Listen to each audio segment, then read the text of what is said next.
तो हेलो साथियों, नमस्कार। स्वागत है आपका अपने चैनल सक्सेस जंक्शन एक कदम सफलता की ओर में। और हम लेकर के आ गए हैं आपके लिए एक बहुत ही महत्वपूर्ण वीडियो है। जैसा कि आपको पता है, मध्य प्रदेश पात्रता परीक्षा वर्ग 2 के एग्जाम स्टार्ट हो चुके हैं। तो वर्ग 2 के एग्जाम का एग्जाम एनालिसिस हम लेकर के आ गए हैं। आपको पता है, गायन एवं वादन का एग्जाम हो चुका है, फिजिकल एजुकेशन का भी एग्जाम हो चुका है, लेकिन उनसे हमें कोई मतलब नहीं है। सबसे ज़्यादा मतलब हमें उन 30 प्रश्नों से है, जो 30 प्रश्न आपके एग्जाम में पूछे जा रहे हैं पार्ट 1 से। जो पार्ट 1 है वो सबके लिए कंपलसरी है। तो पार्ट 1 में क्या क्या पूछा जा रहा है वो आज आपका यहाँ पर क्लियर हो जाने वाला है। क्योंकि हमारे जान जान पहचान के एक रिलेटिव थे जो कल एग्जाम देने गए थे, उनका सेकंड शिफ्ट में एग्जाम था और वो पूरे प्रश्नों को लिख करके ले आए हैं, क्या क्या पूछा गया, कितने कितने प्रश्न किस किस सब्जेक्ट के आए हैं। 10 के 10 प्रश्न वो बाल विकास के लिख करके ले आए हैं। तो बाल विकास के 10 प्रश्न आपको मिलने वाले हैं। इंग्लिश से क्या पूछा गया है, PQRS कितने पूछे गए हैं, नरेशन कितने पूछे गए हैं, हिंदी का कौन सा पद्यांश आया था, पूरा पद्यांश उनको पता है। तो सारे प्रश्नों के ऊपर आज हम यहाँ पर चर्चा करने वाले हैं। आज 5 तारीख है, 5 तारीख को कोई भी एग्जाम नहीं है, लेकिन कल वाले एग्जाम को डिटेल में आपकी हम पूरी जानकारी देने वाले हैं। तो देखिए, उनके आंसर जो आपको रफ शीट मिलती है, उस रफ शीट पर ये प्रश्नों को लिख करके ले आए थे। तो उनका बहुत बहुत धन्यवाद। आपका भी किसी भी एग्जाम में, आगे किसी भी शिफ्ट में आपका एग्जाम है, तो आपको अपने प्रश्नों को इस नंबर पर जरूर सेंड कर देना है अपने नाम के साथ में 7052547003। लास्ट तक, जब तक आपका एग्जाम होगा तब तक हम आपको एग्जाम का एनालिसिस डेली बेस पर लेकर के आने वाले हैं। फर्स्ट शिफ्ट और सेकंड शिफ्ट दोनों एग्जाम का एग्जाम एनालिसिस आपको देखने को मिलने वाला है। तो चैनल को सब्सक्राइब करके नोटिफिकेशन बेल जरूर दबा लेंगे। शिक्षक भर्ती की जितनी भी भर्ती होंगी उन सब से संबंधित जानकारी भी सबसे पहले आपको इसी चैनल पर दी जाएगी। ठीक है, तो चलिए शुरुआत करते हैं। सबसे पहले हम यहाँ पर बात करने वाले हैं इंग्लिश के बारे में। इंग्लिश में क्या क्या पूछा गया था आइए देख लेते हैं। तो इंग्लिश में यहाँ पर बताया गया कि 3 PQRS पूछे गए थे, जिनमें 2 PQRS कैसे आए थे, उनकी संरचना रूपरेखा उन्होंने हमको बता दी है। तो उन सब के बारे में डिटेल में आपको जानकारी देंगे। सबसे पहले आपको बता दें कि आखिर ये PQRS होता क्या है। तो PQRS एक तरह का रीअरेंजमेंट होता है, ठीक है ना। अब ये व्यापम का सबसे फेवरेट टॉपिक बन चुका है। व्यापम ने पटवारी के भी एग्जाम में यहाँ से लगातार प्रश्न पूछे थे और आपके भी एग्जाम में यहाँ से प्रश्न देखने को मिलने वाले हैं। ठीक है, तो इसमें क्या होता है कि एक यहाँ पर एक जो है सेंटेंस दिया रहता है और नीचे उसके 4 सेंटेंस दिए रहते हैं। आपको इन्हीं 4 सेंटेंस को जो है अरेंज करना रहता है, इनको मिला करके एक जो है अर्थपूर्ण वाक्य बनाना रहता है। यही आपका PQRS है। ठीक है, 3 प्रश्न आपके एग्जाम में पूछे जा रहे हैं। PQRS के ऊपर हमने ऑलरेडी 2 वीडियो बना दी है। अगर आप सर्च करेंगे PQRS बाई सक्सेस जंक्शन तो वो वीडियो आपको देखने को मिल जाएगी। वो दोनों वीडियो देख करके जाइएगा। ट्रिक के आधार पर हमने आपको बताया कि कैसे आपको देखते ही इन प्रश्नों को आप सॉल्व कर सकते हैं।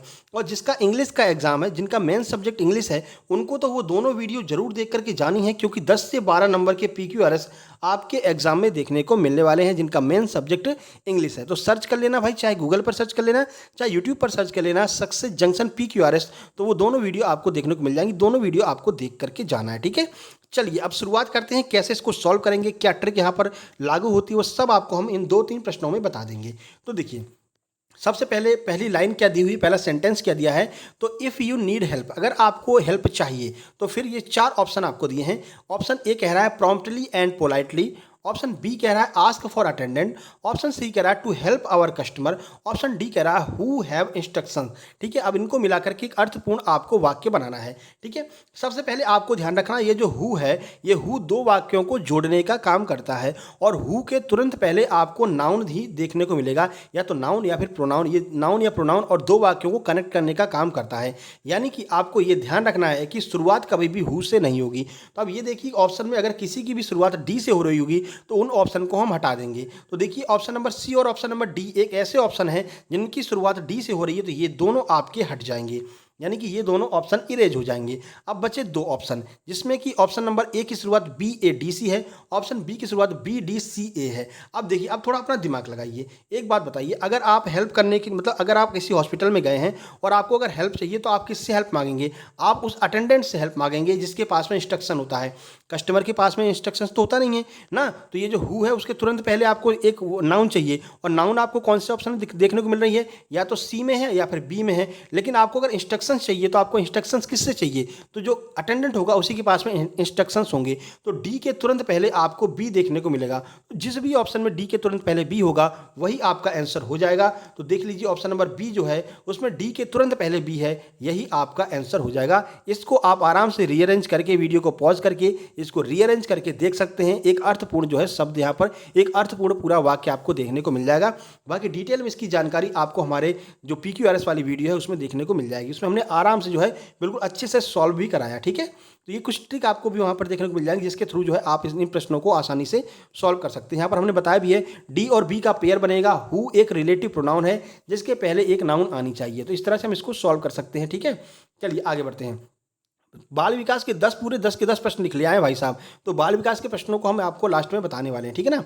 चलिए, एक यहाँ पर आया था इरेजेबल का जो करेक्ट स्पेलिंग होती है वो पूछी गई थी। तो इरेजेबल की करेक्ट स्पेलिंग ERASABLE होती है। इरेजेबल मतलब जो मिटाने योग्य होता है उसे इरेजेबल कहते हैं, ठीक है। एक और PQRS देखिए, यहाँ पर पहला और आखिरी 2 सेंटेंस दिए हुए हैं और बीच के सेंटेंस को आपको रीअरेंज करना है। देखिए पहले एक बार समझते हैं आखिर कहना क्या चाह रहा है। We and all other animal breathe in and breathe out air all the time, यानी कि हम और जितने भी अन्य एनिमल होते हैं वो हवा को अंदर लेते हैं, हवा को बाहर लेते हैं, यानी कि सांस लेने का काम करते हैं, ठीक है। अब 4 और सेंटेंस देखिए जिन्हें आपको रीअरेंज करना है। ऑप्शन नंबर पी कह रहा है if we stop breathing we die, अगर हम ब्रीद लेना यानी कि सांस लेना बंद करेंगे तो हम मर जाएंगे। ऑप्शन नंबर क्यू कह रहा है इट इज बिकॉज, ऐसा इसलिए है of this fact that we are able to live, इसी फैक्ट की वजह से जो है वो हम जिंदा रहते हैं। ऑप्शन नंबर आर कह रहा है it is called the atmosphere, इसे हम एटमॉस्फेयर कहते हैं। ऑप्शन नंबर एस कह रहा है all part of the earth are surrounding by air, ठीक है। और लास्ट जो सेंटेंस है ऑप्शन नंबर 6 वो कह रहा है it is a part of earth, ठीक है। अब देखिए ये सब हमने देख लिया, पढ़ लिया। अब एक बार ऑप्शन की ओर चलेंगे। ऑप्शन में क्या क्या है, तो PQRS है, ऑप्शन नंबर बी है QPSR, ऑप्शन सी SRQP और ऑप्शन नंबर डी है PRQS, ठीक है। तो चलिए एक बार जोड़ने का प्रयास करते हैं। सबसे पहले आपको ये देखना है कि कभी भी इट से शुरुआत नहीं होगी। तो जिस भी ऑप्शन की शुरुआत आर से होगी तो वो आर वाला आपका कट जाएगा। पहले हम ऊपर देखते हैं कि आखिर एक बार समझते हैं आखिर ये कहना क्या चाह रहा है। तो देखिए we and all other animal, हम और जितने भी अन्य एनिमल हैं, breathe in and breathe out air all time, यानी कि हम हवा को लेते हैं और हवा को छोड़ते हैं। अब ये इन्होंने बता दिया, अब इसका रीज़न तो बताओगे कि ऐसा क्यों करते हैं हम भाई, कोई रीज़न तो होगा। हम अगर ऐसा करते हैं तो ऐसा हम क्यों करते हैं, इसका कोई रीज़न होगा।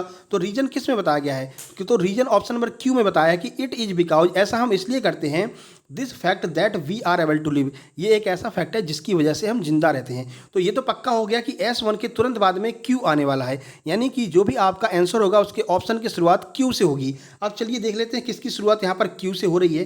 तो देखिए ऑप्शन नंबर ए की शुरुआत P से हो रही है तो ये आपका कट जाएगा। ऑप्शन नंबर बी की शुरुआत Q से हो रही तो ये आपका आंसर हो सकता है। और ऑप्शन देख लें, ऑप्शन नंबर सी की शुरुआत S से हो रही तो ये भी आपका कट जाएगा। ऑप्शन नंबर डी देख लीजिए, ऑप्शन नंबर डी की शुरुआत आपकी पी से हो रही तो ये भी आपका कट जाएगा। फाइनली आंसर आपका नाम ऑप्शन नंबर बी ही बचेगा, ठीक है। तो बी आपका बिल्कुल सही आंसर हो जाएगा। ऐसे आप प्रश्नों को सॉल्व कर सकते हैं, थोड़ा सा दिमाग लगा करके, कुछ ट्रिक लगा करके। अगर ए और दा देखने को मिल रहा है आर्टिकल तो सबसे पहले ए का यूज करेंगे, उसके बाद में दा का यूज करेंगे। ये सारे नियम हम ऑलरेडी आपको उस वीडियो में करा चुके हैं, एक बार वो वीडियो जरूर देख लेना मेरे भाई, ठीक है।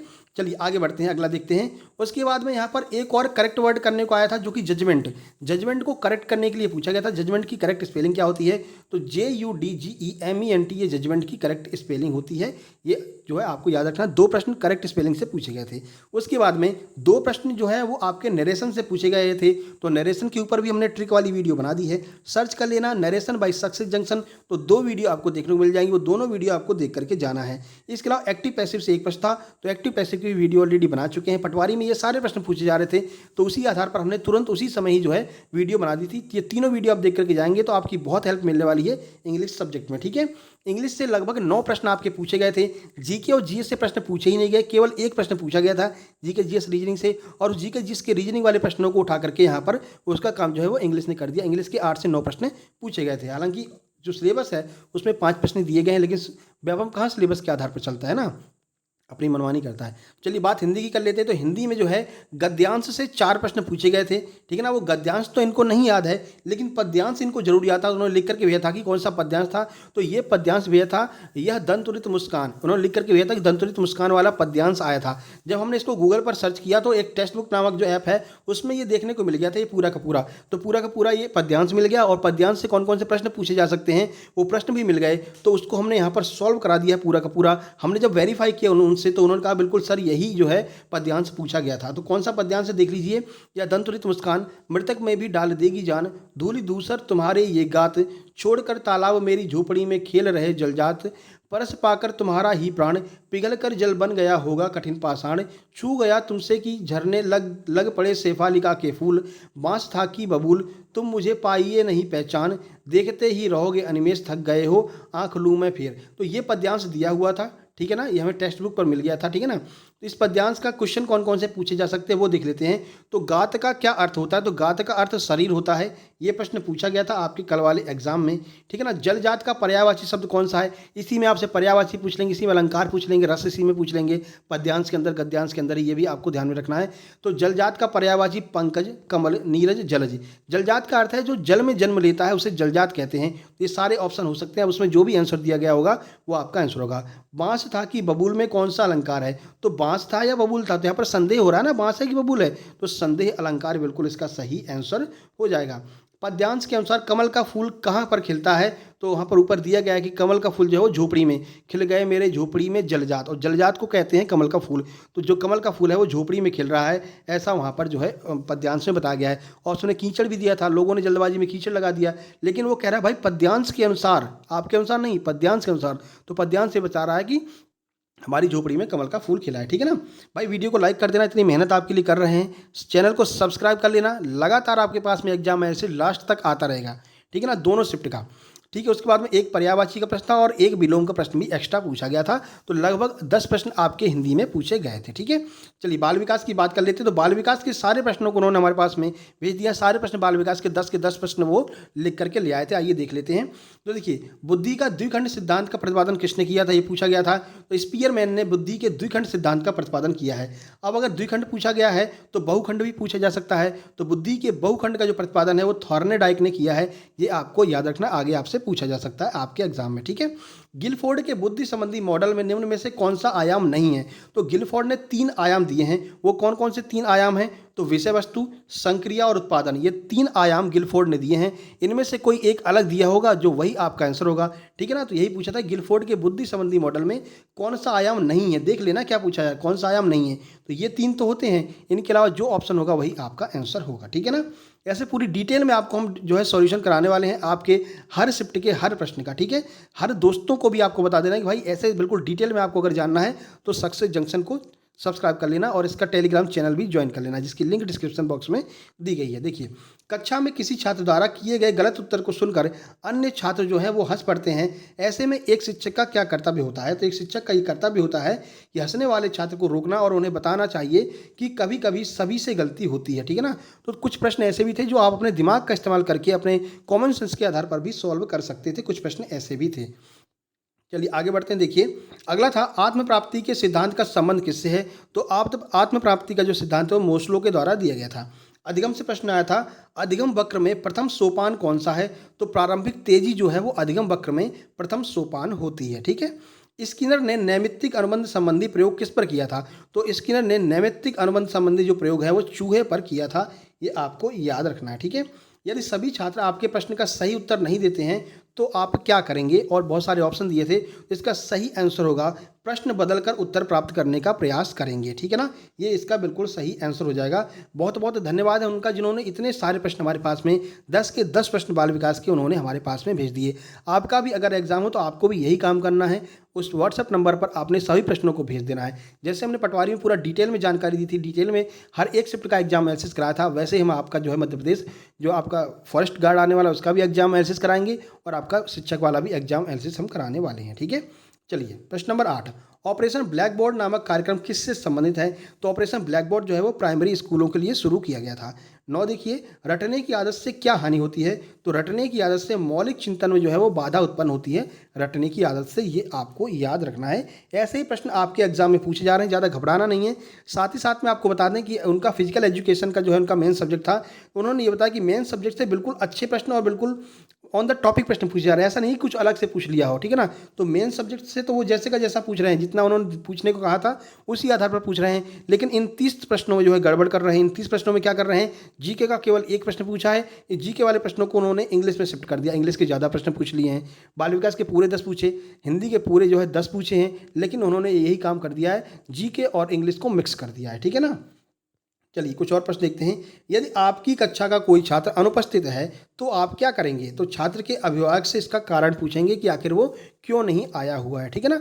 तो 3 से 4 प्रश्न, 10 में से 4 प्रश्न लगभग ऐसे थे जो आप अपने बुद्धि का इस्तेमाल करके यहाँ पर बता सकते थे, और 1-2 प्रश्न स्किनर और थार्नेडाइक और जो आपका जीन पियाजे हैं इनसे पूछे गए थे। तो ये आपको थोड़ा सा पढ़ करके जाना है, ठीक है। चलिए भाई आगे बढ़ते हैं, जनरल नॉलेज की बात कर लेते हैं। तो एमपीजीके से सिर्फ और सिर्फ एक प्रश्न पूछा गया था। आइए देख लेते हैं। तो मध्य प्रदेश की पहली महिला मुख्यमंत्री कौन थी? तो उमा भारती जो है वो मध्य प्रदेश की पहली महिला मुख्यमंत्री थी। यहाँ से प्रश्न पूछा गया है। अब देखिए ऐसा नहीं है कि एक प्रश्न आज पूछा है तो अब आगे एक ही प्रश्न पूछेंगे। हो सकता है आगे आपसे रीजनिंग के प्रश्न भी मिले, एमपी जीके के और भी प्रश्न देखने को मिले। तो ये डिपेंड करता है, जैसे जैसे पेपर आगे बढ़ता जाएगा वैसे वैसे हम आपको जो है पूरा पेपर के बारे में बताते जाएंगे, कैसा पेपर आ रहा है, जीके कितनी आ रही है, इंग्लिश कितना आ रहा है, मैथ का पेपर जो होगा तो मैथ में क्या क्या टॉपिक पूछा गया है, इंग्लिश में क्या क्या टॉपिक पूछा गया है, साइंस में क्या पूछे जाने की संभावना है, वो सब हम आपको बताते जाएंगे। बस आपको एक काम करना है, चैनल को सब्सक्राइब जरूर कर लेना है, नोटिफिकेशन बेल भी दबा लेना, ठीक है ना।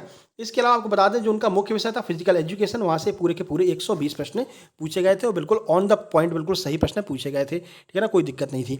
अब ये हमारा टेलीग्राम चैनल है सक्सेस जंक्शन, ज्वाइन कर लेना इसको। यहाँ पर आपको डेली बाय डेली पीडीएफ मिलती रहेगी हर एक वीडियो की, ठीक है ना। इसके अलावा सक्सेस जंक्शन लाइव नाम का एक चैनल है, यहाँ पर आपको मैथ वगैरह की पूरी किताबें मिल जाएंगी। ज़्यादा सर वगैरह की किताबें जो हैं वो आपको यहाँ पर पीडीएफ फॉर्म में देखने को मिल जाएंगी। पूरी किताबें इंग्लिश की बहुत अच्छी अच्छी किताबें यहाँ पर पीडीएफ फॉर्म में मिल जाएंगी। तो ज्वाइन कर लेना, सर्च करके ज्वाइन कर लेना, या फिर इसको ज्वाइन कर लेंगे तो यहीं पर आपको इस वाले चैनल की लिंक भी मिल जाएगी। दोनों चैनल आप ज्वाइन कर लेना।